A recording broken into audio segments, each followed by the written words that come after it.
but like I just knew, and I think I'm proud of myself for being that kid and being determined to do that, and then executing and doing it to the level that I had done it, and that I guess I still do. But I also am proud of, I think more so, the self-work that I've done within that process. Because there was a long period of time, I'd say the core 5 years of it, that I was extremely overworked, not my happiest, not because I wasn't doing what I loved, but just because I was overwhelmed. And I felt like I was saying yes to everything because I felt really, really grateful and really honored to be in the position that I was in. So I was always saying yes. And it just took a lot out of me to the point where I just wasn't happy anymore. And so I had to set those boundaries for myself when I was about 23, 24. I'd say like, a year before the pandemic. So yeah, I was probably 23. I really set boundaries for myself, and I was like, I want to continue to do this because this is what I love.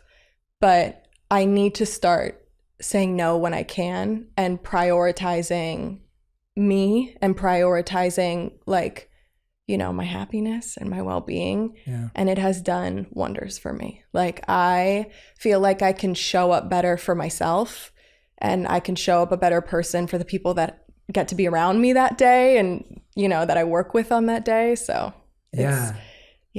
So that's what I'm proud of. Yeah, sorry to give you a long answer to your question. That's an amazing. I won't say I was hoping for that, because I'm always open to wherever anyone's life experience goes. But there's a part of me that loves hearing that. Like, I really appreciate hearing that, because when you've achieved so many incredible things in your career, which you have, to then say, well, this is the part, like knowing how to navigate it, or making the right choices at the right time. Healthy balance. The healthy balance. It's so important. It's important for all of us. Yeah. Like, we have to, this is what we're prioritizing, you know? Yeah. So how did you find the courage to do that at the 23 mark? As you're saying, you're in a competitive industry. As you said, it was overworking. It's fast paced. I'm guessing there's comparison in that industry. There's competition in that industry. Of course. It's not an easy space to be. You're in the top 0.01% in your industry. Right. So it's hard.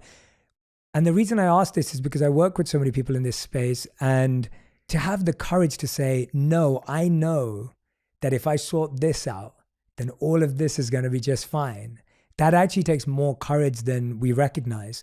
We realize that when you have nothing, then there's nothing to lose. You can actually have a lot of courage. Right. But when you have everything and there's everything to lose, and a lot of the time, at least what I've heard in town is, you know, older managers and agents, and I'm not saying you have any of this, but people that I know will be told, well, hey, if you don't do this, like, you'll be forgotten next year, or, you know, your career's only going to last another 6 months. How did you have that courage to say, no, I need to do this? Like, where did that come from? And I think that it's like, I've never thought about it that way, to be completely honest with you. I just knew that if I had gone any further, that I was going to lose myself. I was at I was on the teeter-totter edge of that point where, had I gone any further, I was probably not going to be great. It was so important to me to feel good that I just knew that it was something that I had to do. And I can't say, like, you're absolutely right. Like, there were so many people around me that had told me not to say no, and told me not to say no, told me not to stop.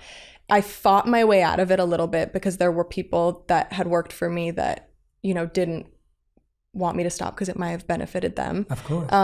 But I got to that point, and I just knew I had to do it. And I don't know how to explain it, I guess. Yeah. It was just such an unbelievable sensation that I had, where I knew that if I do this, I'm going to be better for everyone, and I'm going to be better for myself, which means I'm going to be better for the people around me. And I have to do this.